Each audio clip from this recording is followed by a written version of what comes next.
surprised that under normal circumstances, I hope we would have had hundreds of people coming to a workshop whose title was Peacemaking and Reconciliation. I personally would go anywhere for a workshop with that title. The news is so often so bad. The news that gets reported. The news that doesn't get reported is often the real stuff that happens on the ground, the grassroots peace-building efforts in which Dr. Tamar Arieli is an expert, both academically and as a practitioner. Tamar Arieli, who comes to us from Israel via the University of Indiana, heads the conflict management program. I'm reading from the wrong thing. No, that's right. Heads the conflict management program at Tel Chai Academic College in Israel and teaches in the political science department at Ashkelon Academic College. Her academic background is in history and political geography. If you've never heard of political geography, you're going to learn about it today, with a specific interest in the concepts and processes of conflict management through regional and urban planning in border regions, areas where Israel borders with other nations. She recently completed her doctoral dissertation entitled Bordering on Conflict, an evaluation of developing interdependence along the Israel-Jordan border at Bar-Ilan University. She's written articles addressing methodological aspects of research in conflict zones and both practical and conceptual aspects of borders, what happens at the border, such as Israeli, Palestinian, commercial, and industrial border enterprises, various Israeli-Jordanian cooperative projects, and the concept of borders in rabbinical sources. So please welcome Dr. Tamar Arieli.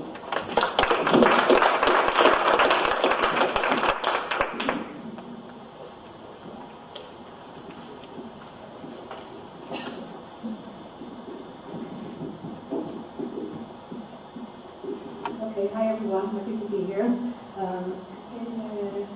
In the area of the discussion of conflicts, we often discuss conflict. And what I'm interested in is what happens after conflict.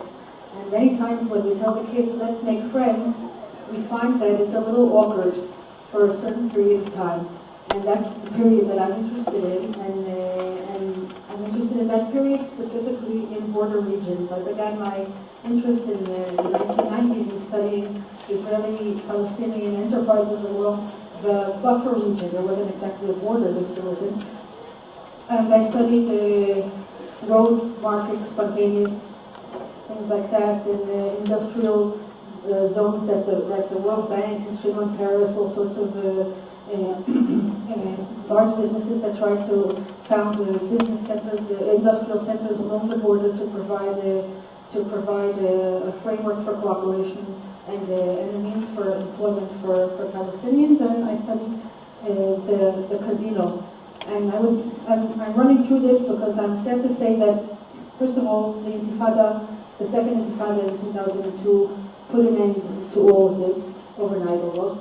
And many times I also found that cross-border cooperation can be manipulated and can be, while it has great potential in bringing people together, it could also just be portrayed as something, but it actually could be empty. I found that the Israelis and Palestinians had a lot of productive communication at the Dafka, the same Hebrew, specifically at the markets where there's an open environment, but at the industrial sites and especially at the casino, there was no communication and no potential for dialogue or for conflict management or for reconciling it anyway. So what I did after that experience was I went on, after the Israeli-Jordanian peace treaty, I went on to see how the border can be used and what develops after a peace treaty on the border from the perspective of the people who live at the border. I'll begin with discussing a little bit just conceptually what a post-conflict period is.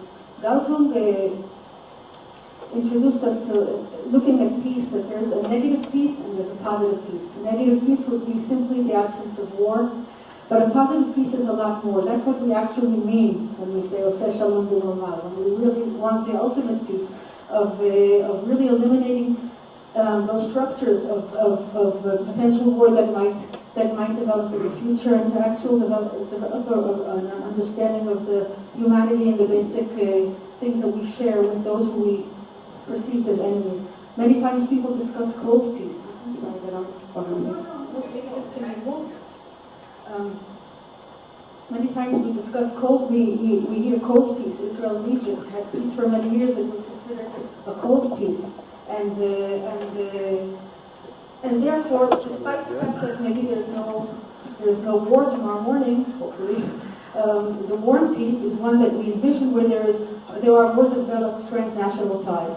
This is like the concept. Now, I'd like to bring you what King Hussein said at the ceremony of signing the peace treaty between Israel and Jordan. It's a beautiful vision.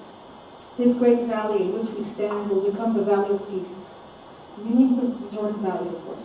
And when we come together to build it, to make it bloom as never before, when you come to live next to each other as never before, we will be doing so, Israelis and Jordanians together, without the need for any to observe our actions or supervise our endeavors. This is peace with dignity. This is peace with commitment. This is in 1994. We are now in 2011. And I'd like to try and show you that on the one hand, there has been a lot accomplished. A lot of it is not known, because the border region is a national periphery, and the news doesn't come out, but there's still a long way to go. So this is the Israel-Jordan border. It has a midsection, which is the West Bank, which the Jordanians don't recognize as Israeli territory. So when I say Israel-Jordan border, I mean this top section and this lower section of the Arava Valley.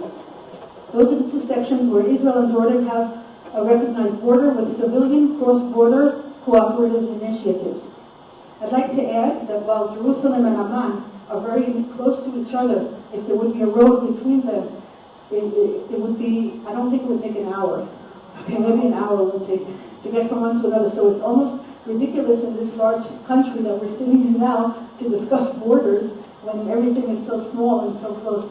But even, it's interesting that there is a concept of borders, and what is considered illegitimate for Jordanians to do with Israelis in Jerusalem or in Tel Aviv is happening along the border because it's far away. Okay? Far away. It's far from our perception. Landscape. The landscape is not an easy one. It's in the northern area, it's semi-arid, if you remember the map. The northern section is semi-arid, the southern section is arid. Many needs that can be of development are shared by both sides. Both sides need potential for economic development. I'm not going to go very deep into this, but there are discussions of what is a good border. Hendrickson addresses cross-border diplomacy, where people who live at the border can serve as diplomats, where they cooperate with their neighbors, and the spillover of this cooperation reaches the higher echelons of government and shows a green light. Okay, we're there for cooperation. We have to build the structures to allow this to develop. House, on the other hand, is maybe more realistic in understanding that a lot of things that happen on the borders are peripheries. Both geographically they're far, but they're also marginal politically. And a lot of what happens on the border stays there. The impressions stay there, and they're powerless sometimes to prove. And I see this also in the United States-Mexican border, where people have interest along the border, but Washington and Mexico City are not always with their ear to listen, to do what the people at the border region need. So the border is the focus of control, the focus of security, but it's also the focus of many organizations who try to initiate cross-border cooperation as a means for normalization. Okay? So who are the actors? To what extent would it be the governments that would initiate these things, or the locals? What chance is there for local forces to actually influence the diplomatic relations? Okay? Many of you have heard of people-to-people initiatives. So the first expectation is contact theory. When we have contact with another who for many years we were not in touch with, we thought bad things about, and now we're involved in something where we depend on each other's input. We change our perceptions. Maybe there are different preconceptions that we had that we see that have no basis. This is the potential in social theory of contact theory. And then through a mechanism of spillover, improved perceptions can spill over. I tell my family, my business community. Look, this is what I got out of cooperating. This is the potential. He's not a monster. It's okay. I had coffee. We had hummus together. It works. And then it becomes legitimate. It spills over. Economic interdependence is a very complex issue. What happens when you have a poor neighbor and a rich neighbor? Israel and Jordan are both are very different. Both of them have very developed sectors. Both of them have very educated sectors. But along the border area, you have poor Jordanians and Israeli towns and villages which are at a higher economic level. I don't know how it is in the city when you have poor and rich living next to each other. Sometimes there are improved relations.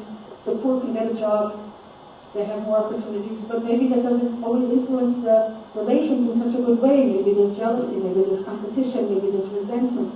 So I'm not going to go in that direction. And now I'd like to go specifically to Israeli-Jordanian relations. That was some sort of a background to maybe address the different expectations that people have of cross-border cooperation. So Israel and Jordan made peace in 1994, but that wasn't their first interaction. They had years of meetings and secret agreements over the border area, over water, over dealing with what they perceived as threats, over managing the Palestinian population. And their diplomatic relations are since 1994, but they knew each other very well. There are many stories of how King Hussein would dress as a woman and come to Tel Aviv, and Golda Meir went to meet him in London, and they were pretty good friends. Since 1994, there's regular cooperation, especially, and this is a surprise, between the security authorities. It's not in the newspapers, but they have ongoing dialogue between security authorities against what they perceive as shared threats and how the border should be managed in regard to that. And thanks to that, the border is a very peaceful area. Very, very peaceful area. The Jordanians are not interested in having the border being infiltrated in either direction with anything, drugs, guns, or anything that they would not want to be involved into. But obviously, the ongoing conflict burdens the realization of good neighborly relations. This good neighborly relations which King Hussein envisioned. In Jordan, it's not, you're not allowed to ask, but the ongoing the understanding is that there are about 70% of the Jordanians are Palestinian descent, and they are of course very sensitive to the ongoing conflict, and that's why, while their willingness to cooperate on a functional level, sometimes there's often voiced in opposition to full normalization. And this is where the border comes in. Full normalization between the capitals is probably not going to happen until the end of the conflict, but what happens on the border is happening now. Okay, so what you hear about the labor unions is usually in Amman. The border itself runs along a valley. It's peaceful, it has a unique climate, but it has double infrastructure. It's unbelievable. You have double water infrastructure, electric infrastructure, tourist infrastructure, two cities, two airports facing each other at the bottom. Okay, and in economic, in the name of rational economics, we see a lot of room here for cooperation in a way that the sum of two sides of the border would be greater than two. I mean, imagine if every tourist who went to Aqaba, went to Eilat, would go to the other side. It would be cross-border tourism has a big potential. Imagine a tourism package going around the Dead Sea, doing the sites on both sides. Why isn't that happening? Okay? After the peace treaty was signed, everyone was out there with their visions of what we can do, how much potential there is. But obviously what actually is on the ground, and I did a map of everything that's going on, I won't be able to present it all, is a lot less than what can be done with that double infrastructure, with all that potential. But still there is quite a lot going on. But a lot of it is not known. So in Jordan, there's wide disappointment with what we get out of this. We put our necks out, we signed an agreement, even though the conflict didn't move, it wasn't solved, and now we have this peaceful relation, but our quality of life didn't get any better. So this is a problem that is voiced often in Jordan. So what is out there? In Eilat and Aqaba, there is something which I don't know if in the world there is something that you can compare it to. There are 8 committees, municipal committees, which regularly meet and communicate and practice emergency forces of how to be prepared for catastrophes. For example, if there's an oil spill in the Red Sea, both cities are wiped out. The tourism, they're based on tourism. So the Japanese bought equipment that connects the Israeli equipment and the Jordanian equipment. It's like on both ends, it matches. It was made specially, and they go out twice a year and they practice cleanup. If a newspaper man would get onto that boat, it would stop. Okay, they don't want this publicized. Educational activity. The students have projects going on. Environmental activity. They have 7 ongoing committees and an 8th one, which is a steering committee, and it's at the municipal level. It's not NGOs. It's a local initiative, and it's not widely known, even in Israel and in Jordan. In the southern Arava Valley, there are kibbutz settlements which regularly consult for farming initiatives in the Bedouin settlements across the Bedouin villages. Developing farming and quality of life in those villages has risen greatly due to foreign industry, Jordanian initiative, and Israeli consultants. And these farms, the managers of these farms go off into Israel, buy equipment, they go to conferences. The Israeli Ministry of Foreign Ministry has invited these people to come to conferences, to educational programs in the kibbutz settlements, and there's an ongoing professional relationship between farmers in that desert area. In the northern area, there are all sorts of NGO, government and non-governmental organizational funded social interaction groups. I'll try and show you a little bit. First of all, here is the Elat Aqaba region. You can see that they share the Gulf. They share the Gulf. If there's an oil spill, the oil will destroy the tourism of both sides. It won't stop at the border. Okay? And here are the women building bridges. This is what I tried to say. It's a social event. In the northern area, there are women who regularly meet to discuss issues of health of children, of education, and they have all sorts of marches. These are the 2 flags. There are children who are in soccer balls. The soccer games, Israeli and Jordanian, they meet. There are environmental initiatives, and all this is funded by, initiated by NGOs in Europe usually. But yet in the Dead Sea region, there is nothing. Despite the potential, there's no border crossing there, and the potential is untouched. Okay? Despite the shared past, despite the ecology difficulty, despite the fact that in Israel they have Thai workers in the kibbutz because they don't have enough workers to pick the vegetables, and in Jordan they need the jobs.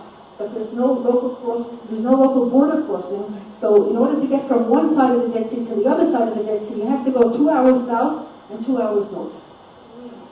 So you can see that the logic isn't working. So I tried to get down to see what the bottom line here. Why is this developing in such a potential is clear, but it's not developing stably in that direction. Another beautiful project, 2 beautiful projects are environmental. The Arava Mayfly Eradication Project, where sterile male flies are dispersed, tens of thousands of them a few times a month. And in that way they managed to drastically lower the problem of this medfly, which limited their potential to export peppers to the United States and to organic peppers to the United States and to Europe. And now both sides of the border, the farming is flourishing because their exports are accepted, and the medfly is no longer such a problem that it used to be. You cannot eradicate flies on one side of the border. It just can't be done. Okay? It has to be done cooperatively. Okay? The same thing with the barn owl project. The barn owl feeds on field mice, and that's in the northern area of the border. And in training farmers on both sides of the border to put out the boxes where these barn owls like to live, they're managed to eradicate, to at least decrease this problem. There's been a lot of publicity for these, and the expectation is that there would be some sort of a spillover of improved perceptions, that people will understand that a border area is interdependent. You cannot solve these problems only on one side of the border, but that has been limited. Okay, even to the degree that the Deputy Minister of Agriculture in Jordan, when she's in the forum of the funders of this Arava Medfly Eradication Program, so she's been quoted as saying things like, "The fly has brought neighbors together and realized the potential of interdependence." But yet when I found her discussing the project in the Jordanian Times, so she said, "This is an example of the Jordanian technology at work and the advanced Jordanian agriculture," and not a word about Israel. So this is a problem where we are cooperating, but we're doing our best not to let anyone know about it. But I found that the Israelis are no less to be blamed for limiting this interaction in a surprising way. I'd like to show you the peppers, the tomatoes of this area, an amazingly profitable branch of export. Okay, this is the barn owl poster. What happens is that the barn owl is considered a bad luck in Jordan, in that area, and it was very difficult to convince the farmers to cultivate these barn owls. So they had a whole educational project. You can see it in Hebrew and in Arabic, which they used and by the way, the Jewish Federation of Cleveland is funding this beautiful project. So many of you are interested in what can be done. There's a lot to be done. The Israeli authorities are also responsible for limiting the potential of these initiatives through logistics. The cross-border policies are not symmetrical. If an Israeli wants to go to Jordan, she would simply go to the border, pay a small, not such a small, about $17, and immediately get a visa unless there was something extremely suspicious, like holding a Bible or something, and be able to cross the border. And Jordanians to come to Israel, they have to send their passport to the Israeli consulate in Amman, and then wait weeks, months. Once you'll get it, the next time you won't. And no matter how long you waited, that visa is good for one entry. So if you're a farmer who's involved in something regular, and you need to cross, you're a scientist, you need to cross the border regularly, each time to get that visa, it takes too much time, it takes too much effort to get that visa. Why is this happening? Okay? This is something that causes so much waste of effort for the organizers, and it has caused abnormal cancellations. I myself have been to activities of a beautiful organization called Friends of the Earth Middle East, where the organizer would get up and say, and here we have the Israeli mayor, regional council mayor, but the Jordanian regional council mayor, I'll read what he said from paper because he didn't get a visa. His visa would get there the next day. There have been Jordanian contestants to photography events in Eilat. They have a lot of undersea photography contests. The Jordanians are always participating. Sometimes they get the visa the day after the competition. Okay? So there's very little sensitivity to the fact that cross-border cooperation has to be reciprocal. It has to be, if we're neighbors, I have to be able to knock on your door and say, hey, I need some sugar. I can't wait weeks and weeks for something, otherwise it's just not neighborly at all. Okay, it's difficult to coordinate events. It's detrimental for any hope for reciprocation. What happens usually is that Israelis go to Jordan to coordinate all these events, and Jordanians come less to Israel because they simply get tired of it. This has been going on since 1994. And we have to ask ourselves why this happens when the potential for cross-border cooperation is so great. So I try to theorize it in this way. In Europe, we see cooperation between the capital, this I positioned as the country, and this is the border region. Okay, here's the border. So we see the border region has communication on local issues, and the political centers have communication on their issues, if it's budget, if it's security, if it's policy, and the border areas communicate on festivals, cooperation in firefighting, in garbage collecting. In many ways in Europe you can see that border regions cooperate on many areas, at many civilian levels. What happens in our case is something like this. It looks like these communities are our neighbors. It looks like it's spontaneous, and if I were an NGO and I would get money from those Europeans who have a very big heart sometimes, I would get kids from Israel and from Jordan to put on a football suit and give them a football and then take a picture and say, look at the potential of cross-border cooperation. But in order to get that picture, to get that 1 second photo shot, I had to go through this and this. Both sides are limiting cross-border cooperation because they still perceive the border as a security area.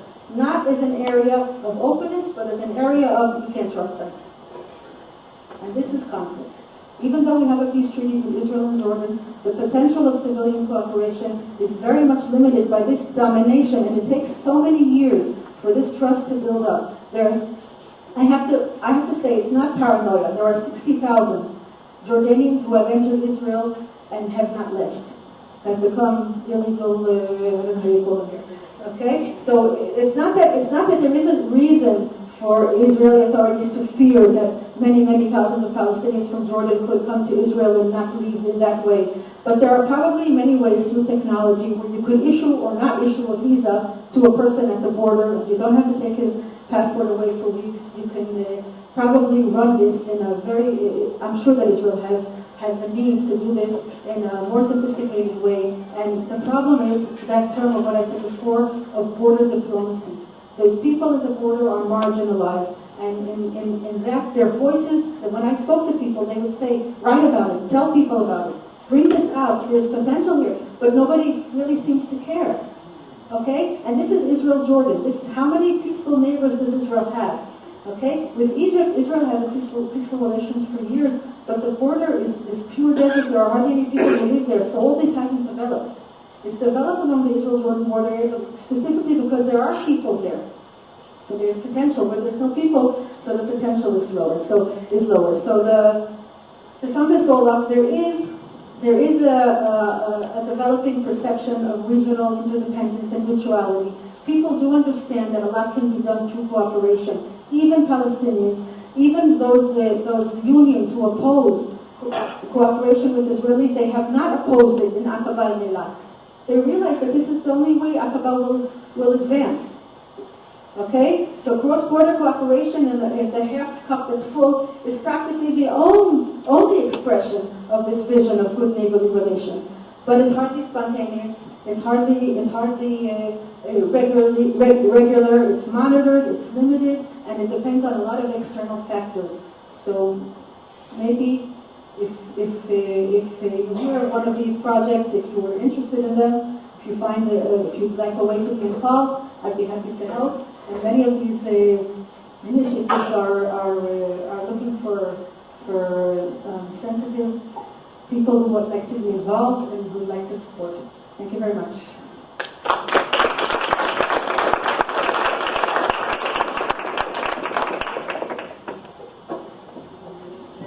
Oh, absolutely marvelous. So, the floor is open for questions. Yes. And just a reminder again to be aware of diversity in the room and to be aware of sharing airtime. Questions should be not speeches, please, but brief questions. So, you first.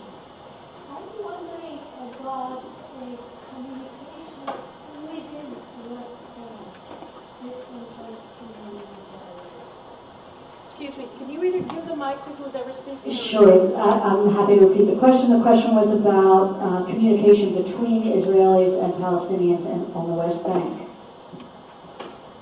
Okay, there is communication between former friends, former employers, and the wall has in any way brought new interaction to a standstill because walls on borders they separate. Now, sometimes separation is not a bad thing. It allows tempers to cool down. It has provided a great degree of security. But still, there are Palestinians and Israelis who regularly communicate, who regularly attend each other's social events. But this is all a remnant of past relations. There will be no newly developed relations unless we take down this wall. If we find a solution to the conflict and take down the wall, then we'll be able to see some of these initiatives repeating in Israeli-Palestinian context. I'd like to add that in the Israeli-Palestinian context, there were also amusing and sad expressions of cross-border cooperation. The first to cooperate after the Oslo peace, during the Oslo peace treaties, were the car thieves,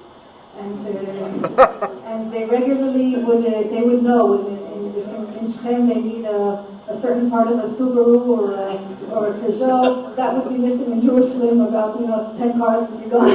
So they would communicate beautifully, and they were the first. So if I hear that there's a new wave of car thieves, I may consider it optimistic. Another sad expression, what we would call the slave markets. Of course, it wasn't slaves, but if you wanted a worker for the day to paint your house, to help you move, there were certain places along the border where you would go, and there would be tens of Palestinians standing there, and you could pick them up.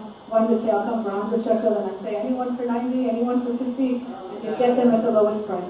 Pick them up, they do the work, you dump them someplace, and so the border is it's only a place. What we make of it, that's our choice.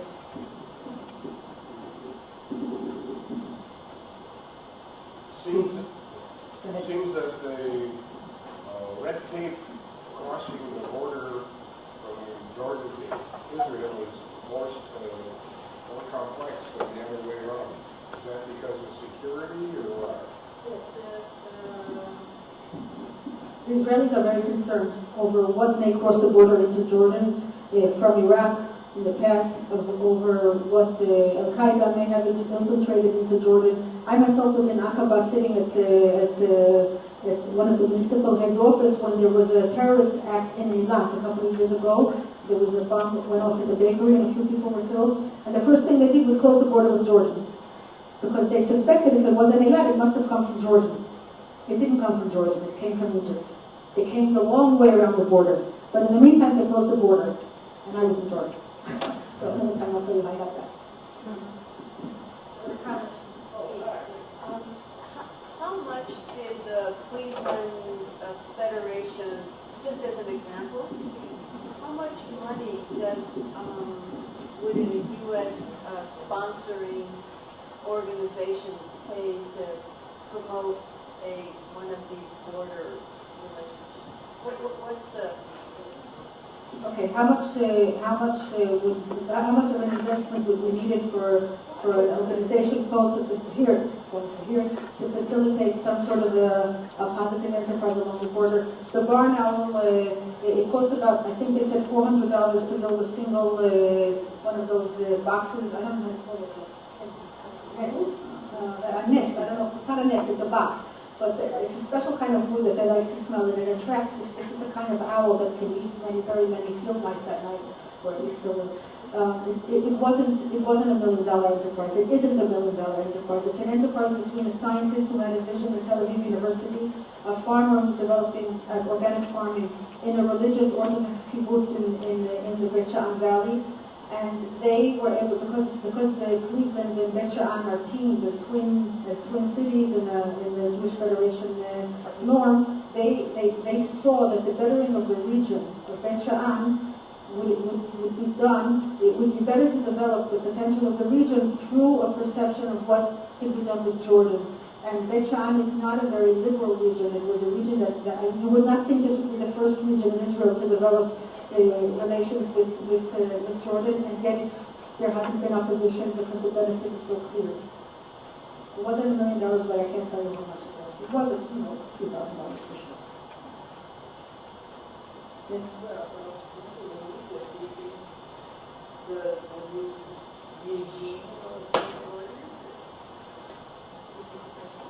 Will the new regime in Egypt affect borders? Yes, there's it says somewhere in the scriptures that after the destruction, the prophecy was given to the fools. So I'm afraid to say what I think. I think that Egypt has a lot invested in its Western perspective, and I don't think it'll be the first to try and develop and to try and even Islamic government in Egypt would not run to initiate a border. Potential border clash with Israel, but I can't say it. There wasn't a lot of warmth in that relationship before. That's the sad part, is that we had all those years of peaceful relations with Egypt, and it remained a peace in the letter. How many tanks there are, we agreed on that. What patrols that border, we agreed on that. But it never developed any warmth, so it could go anywhere. Yes. Oh, I'm sorry, I promised this next. Just a minute, yes. You've spoken primarily about the physical, official, and formal communications. There's a bit much obsessed with the informal, virtual communication of things, cell phones, internet media. That's a lot easier. And all those people who coordinate along the border, they speak regularly with their cell phones to each other. And when you drive along that border, automatically your cell phone will be linked to a Jordanian company. And it's just so you're closer to Jordan than you are to Tel Aviv, and you're closer to Israel than you are to Amman. So an email is regular. The problem is meeting, and I've discussed this with many people who are involved. Israeli scientists and Jordanian scientists. They get a lot of grants for working together, but they need to meet to discuss the results. And sorry, they're doing a lot through email, even though they're so close. Yes. Do you see the eventual reopening of the Gaza Strip for providing laborers to Israel? Even the settlers of the Gaza Strip at the time, while there were settlers there, would tell about past, when they would walk the streets of Gaza and the Palestinians would come to them and they would be invited and they would invite and they had some sort of relations, economic relations. Many people from the outside didn't understand that even between settlers and Palestinians, there is potential for coexistence and for interdependence. It was there, it's gone. At the current, the way things are going now around Gaza, there's barbed wire, electrified, and people are still shooting there. And I don't see any way that until a lot of this, the wall, the wire, the shooting, the climate, the Hamas, until that changes, Israel did its part. In my opinion, Israel did its part in the south. My sister was evacuated from her settlement there with grandchildren. She lives on the other side of the border now in Israel, and she spends a lot of time in the shelter. So I don't think that there'll have to be a long time will pass before we'll see interaction between Israelis and Palestinians in the Gaza Strip. But in the West Bank, it's a different story. Yes. At one time, on the northern border, there was cooperation. Lebanese would come across the border. Was that not the case? And I'm wondering, one, whether that still goes on, and two, whether there was something happening there that can serve as an analog. Oh, I'm so happy that you're asking that. And this morning, I looked at the Haaretz, and I saw a very interesting piece. Every year, and today it's beginning again, Israel exports, I don't know how many millions, the number didn't stick, tons of apples to Syria. Syria. Okay, now this gentleman is bringing to mind the period when Israel and Lebanon had had cooperation, and I'm going there. But what I'd like to just bring to mind is that even if there's no war, if there's no ongoing war, there's always potential for some degree of communication. And the Israel-Lebanese border has shown that. We have many of you probably, if you've been to Israel, if you've been to that border, there's a part of the fence that's called Hagavera Tova. If you remember the good fence, okay? Historically, when the border was drawn during the time, it wasn't drawn on land. It was just drawn on maps, and it was never. It wasn't on the ground until later on, until I think in the late 50s or 60s. And many Lebanese owned land in the Galilee, and many Jews from the Galilee owned land in the southern part of Lebanon.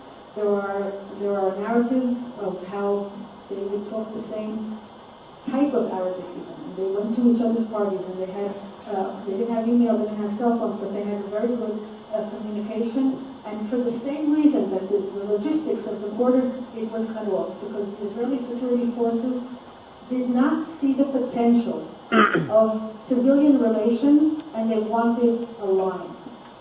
So they cut off these. They said, okay, your land in Lebanon is no longer accessible. The land of the Lebanese in Galilee is no longer accessible. No more hiring on each side of the border. No more. My grandfather was a teacher in Beirut. He would regularly go from Haifa to Beirut. Okay, they knew the language. It was a regional. Regional consciousness, okay? Not so much a national consciousness, but a regional consciousness, where even geographically, the Galilee and the southern part of Lebanon is the same geographic region. So they share a climate, and they even share a culture. They share the kind of hummus. They share a lot of things. But Yigal Allon, if I'm not incorrect, he did not see the potential in that, and they drew the line. And later on, these connections were slowly died off, and that's it. Now in the Golan, today we have Arieli. You've seen the movie, The Syrian Bride. Okay, I would highly recommend if you haven't seen it. It shows that in border regions there is still, and even in regions of conflict, there is communication. Just like the apples that I told you about, the export of apples, which the Druze families in the Golan depend on for their livelihood. There are hills there which they call the hill of the screaming or the yelling, where people talk to to their children or brothers or cousins, because the border for them is not, it's not the most important thing. What they see is the connection. But the perspective of the political center is not the same perspective of the people who live at the border. And if you look for the worst, then if you want to be prepared for the worst, then you draw the line. You have to take a risk when you're open to a neighbor. Yes. But speaking of that, I feel there's an 800-pound gorilla in the room, because you're offering a paradigm of hope, but I really question whether or not this proportionally can make any difference, or if it's just a drop in the bucket. And the indoctrination, racist indoctrination and rabid hatred that comes out of, because you said that Israelis need to take a risk, and I see that a lot coming from the Israeli side, but I don't see that a lot coming from the Arab side. I mean, how do you address that in the scope of what you're talking about? It's a reality. Every Jordanian who takes part in one of these enterprises takes a big risk of excommunication, of violence, from those in the Jordanian society who oppose normalization with Israel. And you're right, it's a drop in the bucket. The political forces are always very strong. Even, as I said before, the United States and Mexico, the voices from the border are not those who are leading. But, I don't know, maybe because just as a political scientist, just thinking, it's important for us to know that it's there. Am I trying to say that if we change the logistics of crossing the border, then relations will dramatically change, Israel and Jordan will develop tighter and closer relations, more a deeper understanding, and will solve the regional conflict? No, I'm not saying that. But, a drop and another drop, it has, so I'd like to tell you where there has been a revolution, and it's surprising, but Eilat and Aqaba have had revolutionary success through cross-border cooperation. Both cities are about 3.5 hours from their political centers. If there's a terrorist attack, and there have been terrorist attacks from Egypt to Aqaba and to Eilat. Maybe they were aimed at Eilat, but they hit Aqaba. Okay? The hospital forces cooperate. The firefighting forces cooperate. There have been floods. They cooperate. The regional security, the environmental security, the health, and the economic security has drastically changed for anyone living in those two cities. If you would depend on tourism for your livelihood, you are now in better shape because the potential of cooperation is being slowly developed, and because there's more of a chance that what happened in the Gulf here, in the oil spill, will be dealt with by all involved, and not sort of one-sidedly. That's a fact. The governments of both countries know that. If that's enough to transform relations, I don't know, but it's a lot. It's a lot more than what there is between Jerusalem and Amman. We don't have that much, so we have to at least build on what we have. Okay? This whole beautiful peace treaty, the only place it's being implemented is in the border. Remember, 7 years ago, the locusts, Harvey, away from Saudi Arabia, that affected Saudis. Yes, I think it passed before they had to do anything about it. I don't know that anybody did anything about that. But there's been a lot of cooperation also at the national levels, for example, with the swine flu and with the, did you call it bird flu, chicken flu, what is it called? What? Avian flu. Avian flu. So avian flu is a real problem in Egypt, in Jordan, and in Israel. And it was obvious that there is no way that any of these countries could deal with it on its own, because the proximity and the livestock and the markets are so open. So there's been when it's functional cooperation, when it's clear that it's a win-win situation, it's not political, then it happens. Okay? So there are avenues of communication between the ministries of health and of agriculture for these incidents. But the only place where there's regular communication is on the border. Yes? I was wondering, to go back to the Palestinian border, do we see any improvement on the Palestinian side economically? Maybe we hire a few men to do various things, but are there enough businesses? Is the way of life near the Palestinian-Israeli border, has it improved in any way? Okay. for the Palestinians? In general, the Palestinian economy has improved greatly in the last couple of years, but not due to Israeli-Palestinian cooperation, because as I said before, the wall has cut off that cooperation from a border perspective. I think there's still cooperation between cell phone companies and whatever, but the development, I'm not such an expert, but the economic development in the Palestinian economy has been striking, and people have attributed it to two things. One is that the number of roadblocks, well, it's actually, you don't know what's the chicken and the egg. The level of the Palestinian Authority has been effective in preventing terrorist attacks in Israel, and Israel has been lowering the number of roadblocks and separation between villages and towns, and lowering the travel time between villages and towns within the West Bank, and this has allowed the economy to develop in a somewhat normal way. It's clear to all that if terror returns, the roadblocks will return, and the economy will go down. So it's a cycle. The economy has been developing because investors, foreign investors also, Palestinian foreign investors and others, have seen Palestinian Authority now to be a safe place on the West Bank, okay, to be a safe place for their investment, and the employment opportunities have grown. The Palestinians have used the lost years to educate. They're very educated in comparison to any other Arab country, and the development there is finally translating, okay, to income, to quality of life for the local people, but it's not because of the border yet. Yes.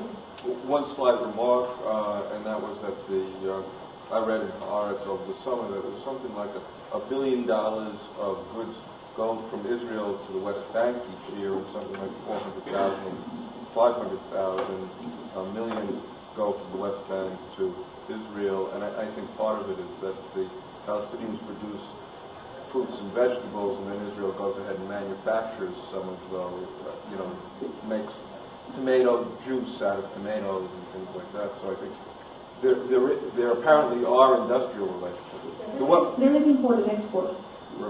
The one question I was going to ask you brought it up with the Dead Sea.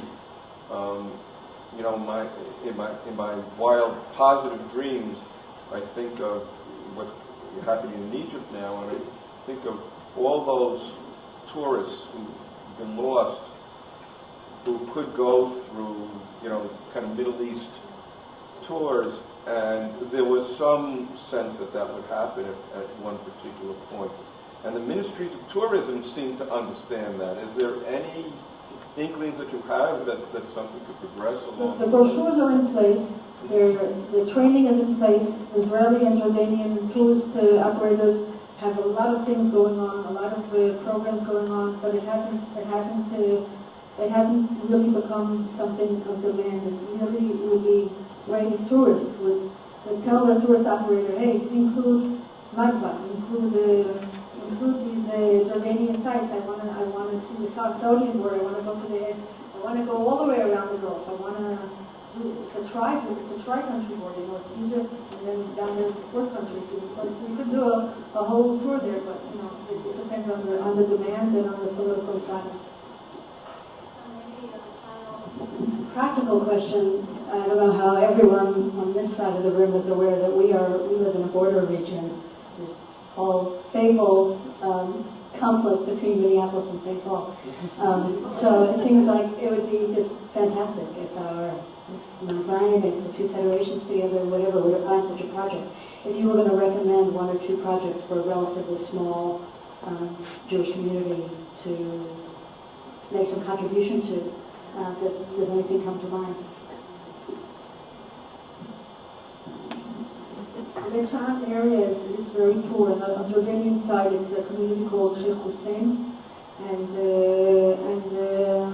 there's an organization there called Friends of the Earth Middle East, and they have a lot of environmental projects, even small-scale ones, of doing a course for school children in purifying water, or in putting up a cooler after work, and how to use the water running out of the cooler so that it won't go to waste. There are really small-scale projects, medium-scale projects, and large-scale projects that can be. I recommend that organization because I found it to be doing good work. In the southern part, in the Latin and Aqaba, it's a municipal framework with a lot of projects of the health that can be supported between the two hospitals. And I think that's probably a larger investment, but if anyone would want to explore, I'd be happy to put you in contact with some of those people who initiate these projects. Well, thank you so much. I hope you feel inspired by you.